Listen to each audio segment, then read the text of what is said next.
Welcome to Kiss the Reviews. I'm Armando. That's Corey. And this is Red Dawn. 1984? Question mark? Yes, it was. Yeah, 1984. I am not going to lie, not to spoil my opinions of this movie moving forward, but when I was, 12, 13, this was like my favorite movie, and I probably didn't even have to watch this movie to do this review because I've seen it like 700 times. So 100%. without getting too far ahead of ourselves, do we have an advertiser this week? We do. This week, Kiss the Reviews is brought to you by Lucille LaRusso's Cafe Management Training and Rocket Computer Trade School. Hey there, kids. I'm Lucille LaRusso, founder of Lucille LaRusso's Cafe Management Training and Rocket Computer Trade School. I've lived in the greater Reseda area since 1984, and my family has since become a major staple of this lower middle class community.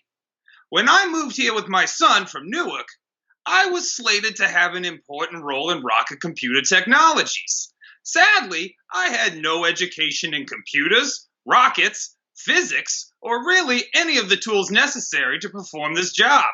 With a spoiled son at home, I became a waitress at the Reseda Cafe and enrolled in their management program.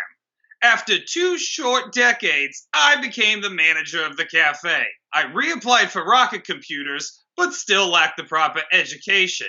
So I learned it all myself, and now I want to teach you.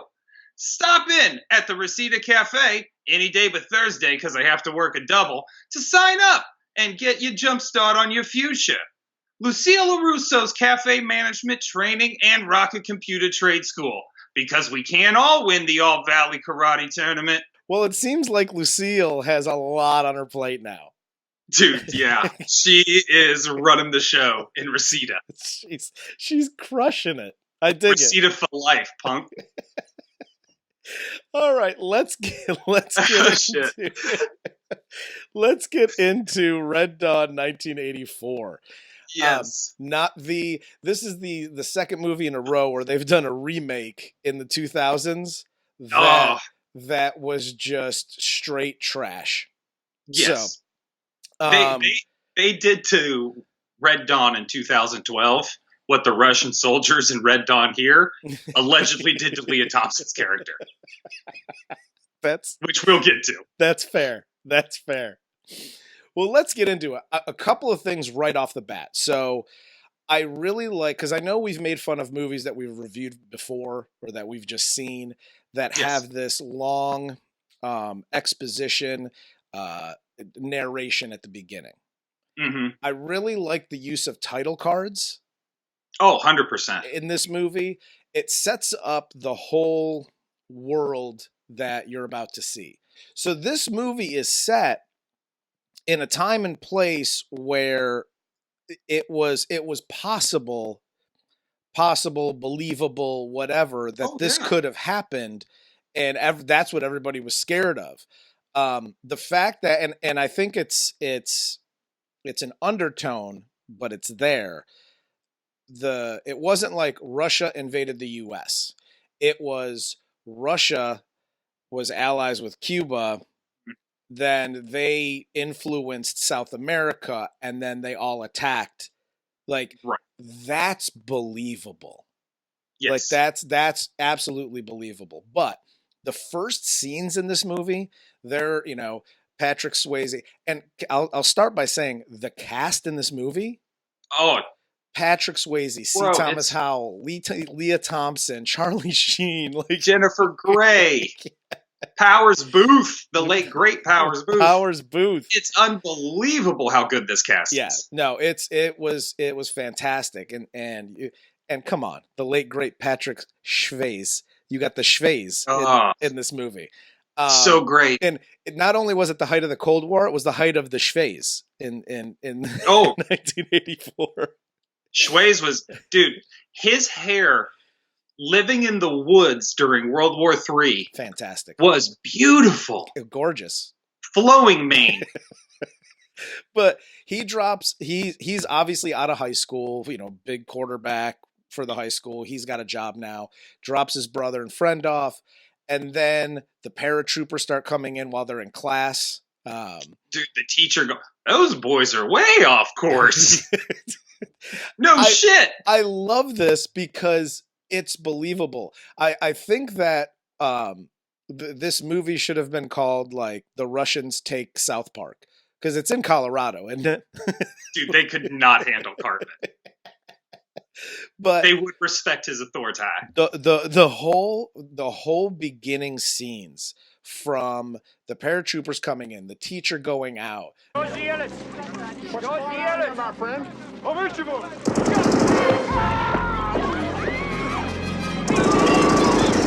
Immediately shooting everything and everybody. I loved that. That's when you knew you were in some real deal shit. Yeah, and the reason I like this movie so much is because of this is a theme throughout my whole review of this, is the realism. It's when they land, they shoot the teacher, and then it's chaos. Yep. People are getting shot. Soldiers are running by. These guys are trying to escape. The Schweiz comes with his truck, grabs some of the kids. Yeah.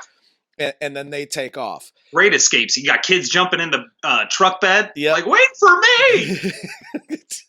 You got the dad of Aardvark, and he's just like, son, and he just gets shoot off. Dusted. So the thing that I did notice right off the bat, even when I was a kid, was the gun and rocket noises were fantastic. As an adult, still fantastic.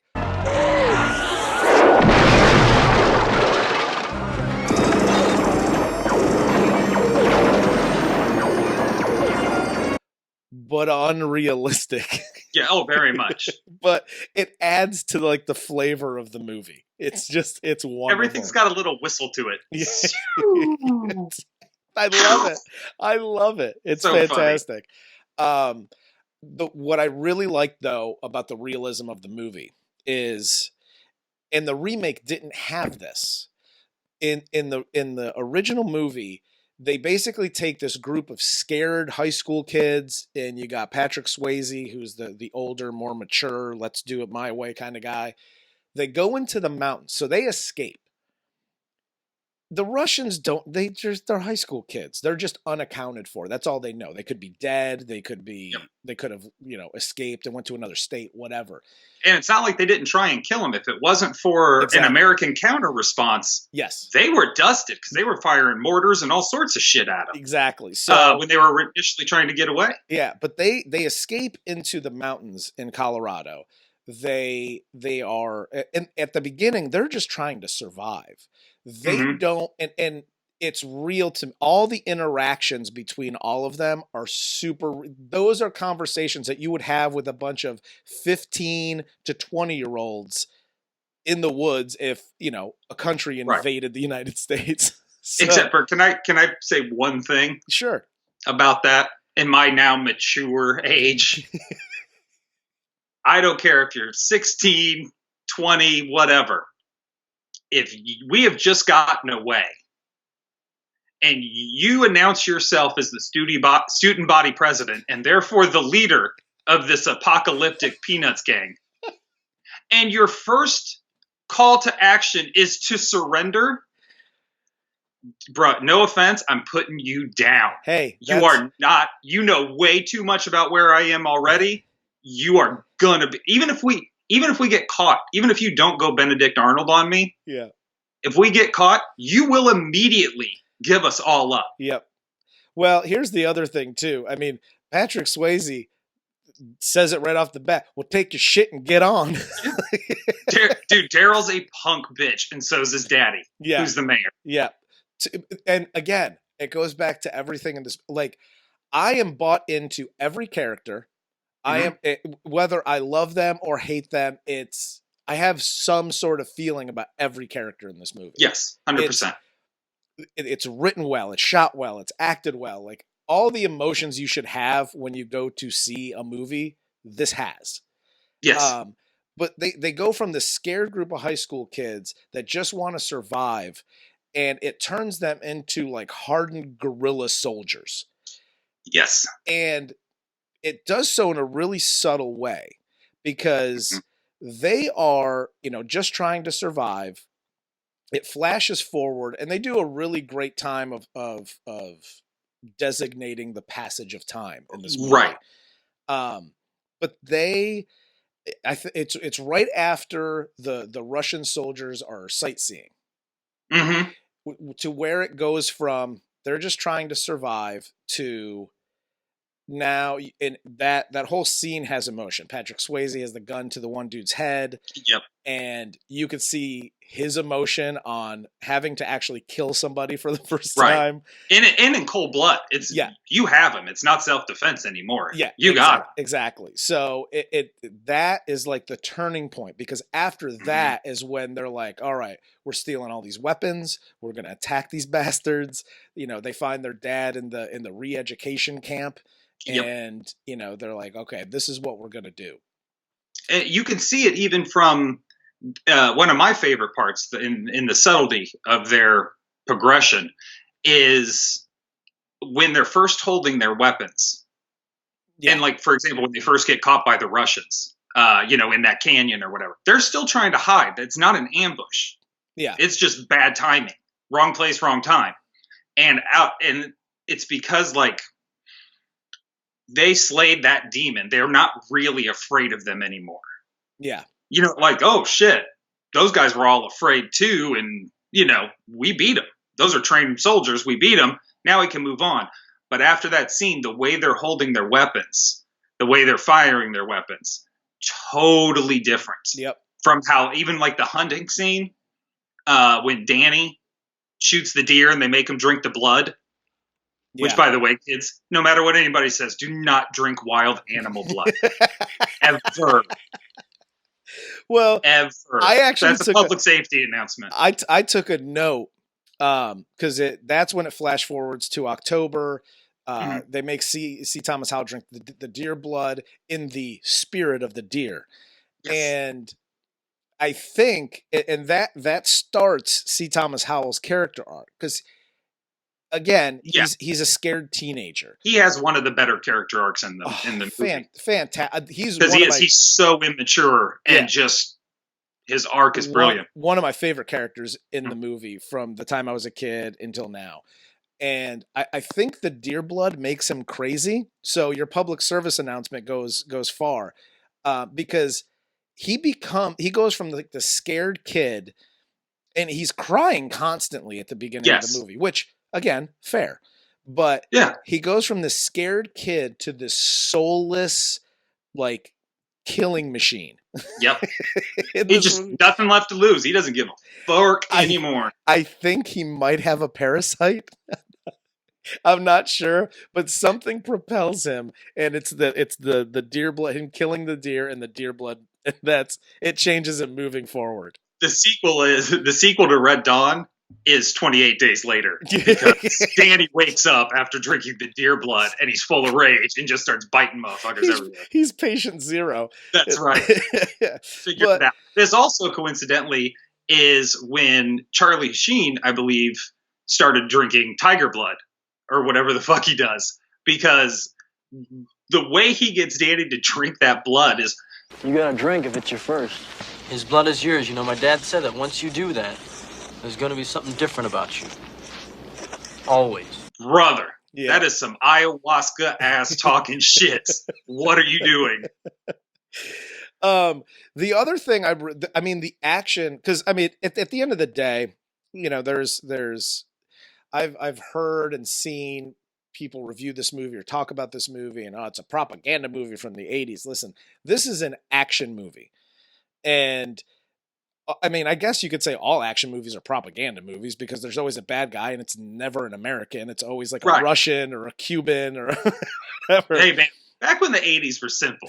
Exactly. There's Rambo, Hulkamania, Ronald Reagan. Everybody wanted to destroy Russians. That's all that was on the agenda. Exactly. But the action sequences are amazing in this movie. Yeah, because they're not really flashy. No, they're not. Like nobody's doing Dream Warrior backflips in order to beat the Russian. You know what I mean? Like they're still kids. Like my favorite scene when you want to talk about the action and their transfer into hardened soldiers. Yeah. Is when who is it? Jennifer Grey. Yep. Lures those soldiers into the ambush. Yes. Like she's on her bike and they're like, "Hey, pretty lady, come here, shake a disco with me," and she's like, "I'm out." And it just takes off running. And the ambush where they pop up out of the ground, Viet Cong style. It's great. Dude, I love it. That's one of my favorite scenes in the movie. Next to the Russian cat calling. That's my favorite scene in the movie. Hey, pretty lady, why don't you come over here? Give me a kiss. We drink vodka. Everything okay? Make right on mustache. It's okay. Keep you warm, baby. Huh? Honk honk. I don't know why he did the honk honk like he's a fucking clown. Hey, we're in circus. We ride a bike like bear. It's cool. You ride me like bike, yes? Yes, I like that. So that scene's freaking fantastic. Dude, I can't say, and again, I know we do like, does this stand the test of time? And a lot of my opinions on whether it does or not are based on my emotions during the movies, the emotions that I feel, and whether I buy into the characters still, and all of that stuff.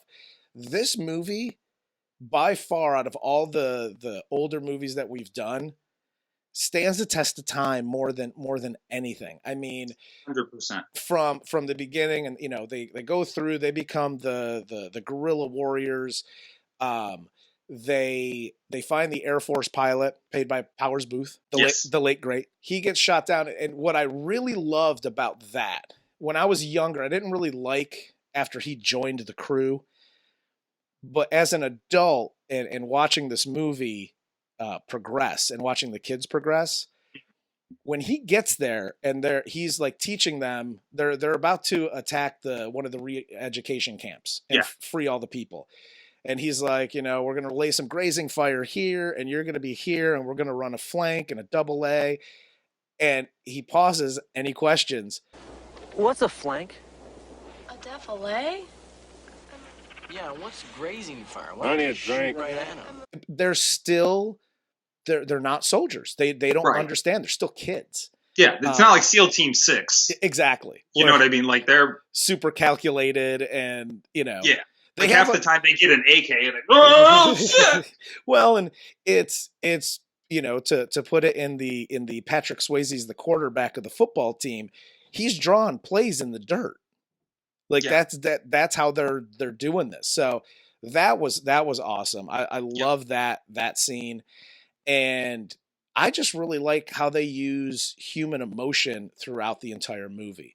From after they shoot the three Russians that are sightseeing, all the way to when Daryl goes into town, gets captured, and basically is tortured or asked to like they were gonna clip his fucking toenails. Exactly. And I don't mean off, like literally just give him a fucking pedicure. He's like, no. He has the device that leads them back to where they are. Like the emotion in that scene when they find out that Daryl basically sold him out, to have to make the decision to kill him is amazing, because it's every single emotion. Dude, that's a rough scene. It is a rough scene, and it goes for, you got some that are like, you can't kill him, he's our friend, we grew up with this kid, we fought together, like he fucked up, but at the same time it's Daryl.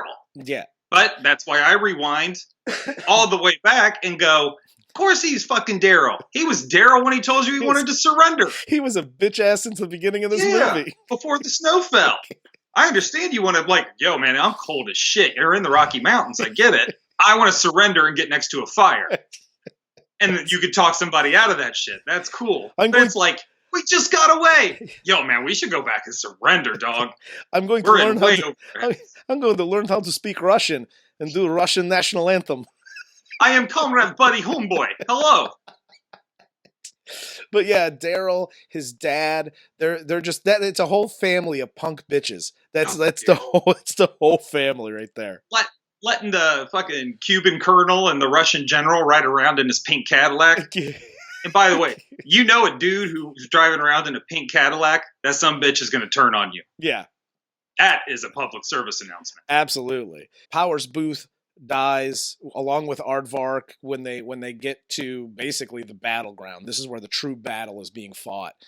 And from there, everything just starts to fall apart, you know? Did you find Leah Thompson, Powers Booth love story creepy? Yes. Because it's very weird. Well, because he's like a 40-year-old man in this movie. With a wife in Houston, Texas. And she's like 17. Yeah. Let's call it 18. Still really weird. Yeah, and okay. Leah Thompson's character is, I feel like because this was the 80s, there was still a certain like, be careful, it's women. Yeah. And like Jennifer Grey's like, we can do anything you guys can do. I feel like the flip side of that coin with letting them fight and be active participants in battle was the insinuation, and we've discussed this many times before this episode, but the insinuation throughout in a couple scenes in the movie where Leah Thompson was forcibly sodomized by a Russian soldier. And you don't realize that because at first her grandfather, who gives them to the Schweiz to look after, he says those sons of bitches tried to have their way with them. I think that's his quote. And then you kind of move on. Yeah. Because it doesn't come up again. Yeah. She's quiet. Jennifer Grey's quieter, or a little bit quiet, but not as bad. Yeah. As Leah Thompson. So you just kind of think they're a little traumatized, war, seeing people killed, etc. Yeah. But then Charlie Sheen tells her to do the dishes. Why don't you make yourself useful? You wash it. Yes. And that's when Jennifer Grey says, "You're never doing your washing again. Me and her is as good as any of you." Leah Thompson says that. And he says, and Charlie Sheen responds, "So what's up your ass?" And those girls lose their fucking mind on him. Shut up! Don't you ever say that again! Hear me? You say that again, I'll kill you. And that's when Jennifer Grey leans over and she goes, "What you said was wrong."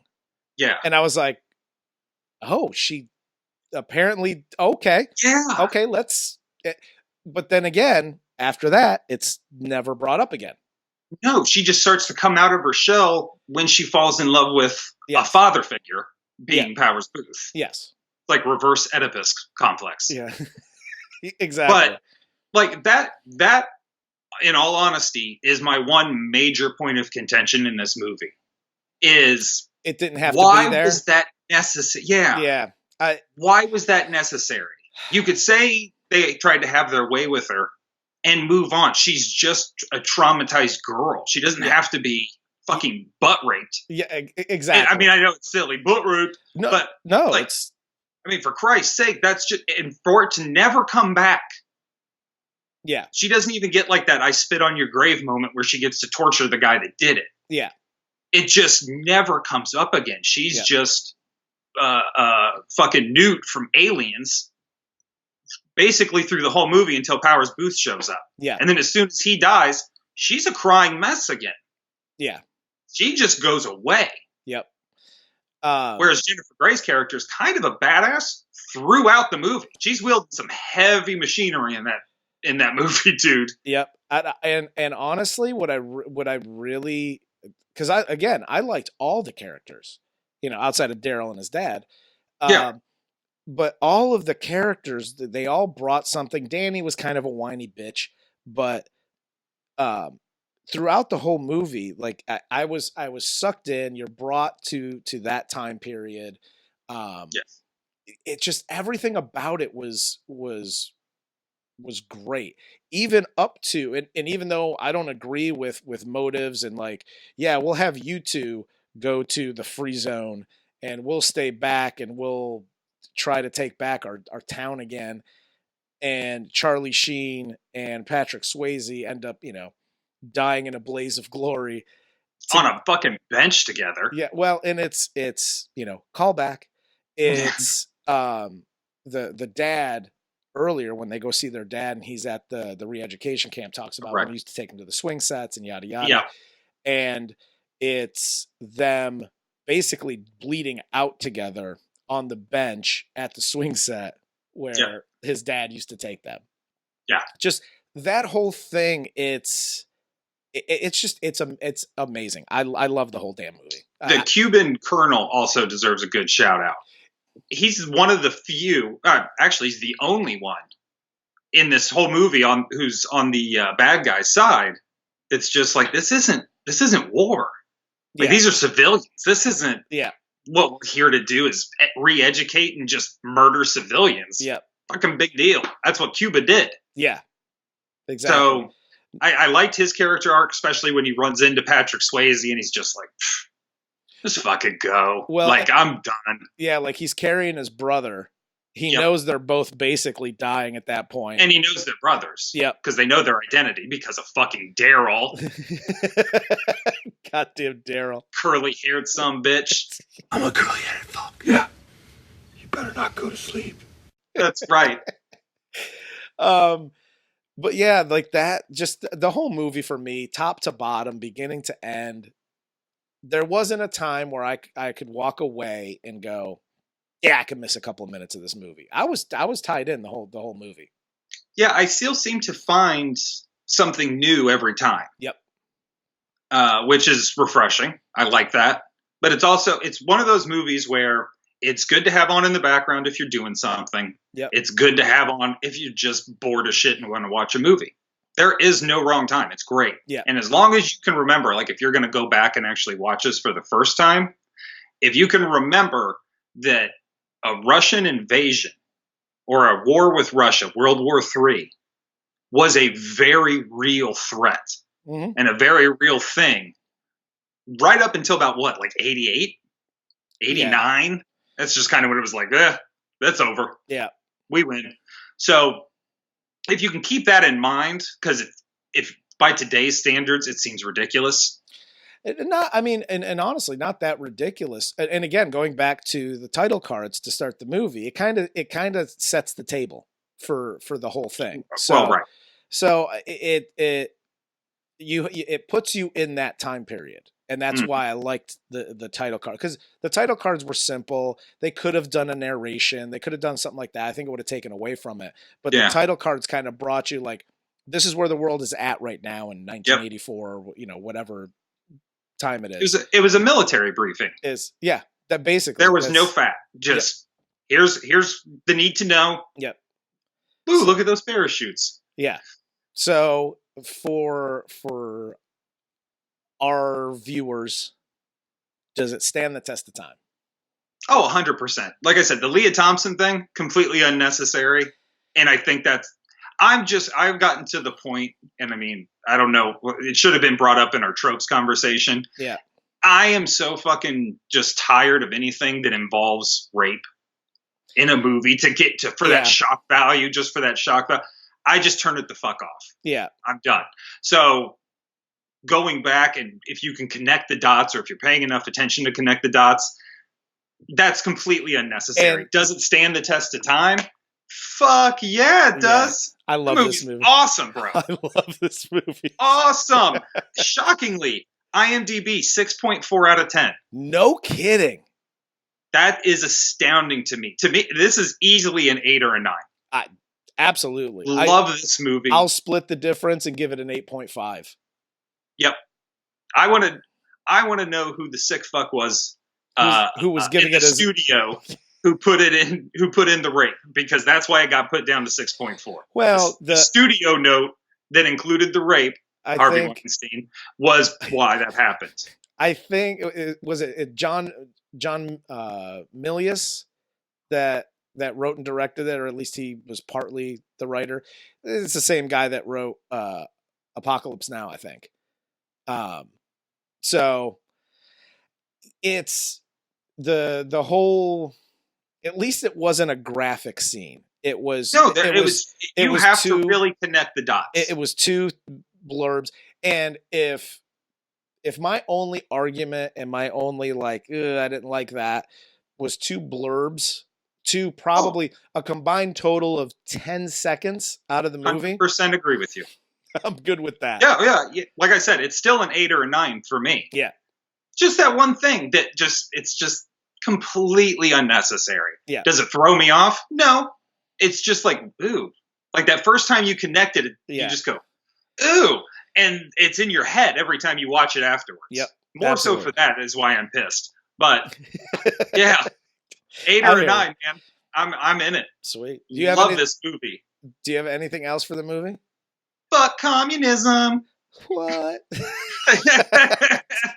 All right. If you don't have anything besides that, for Corey, I'm Armando.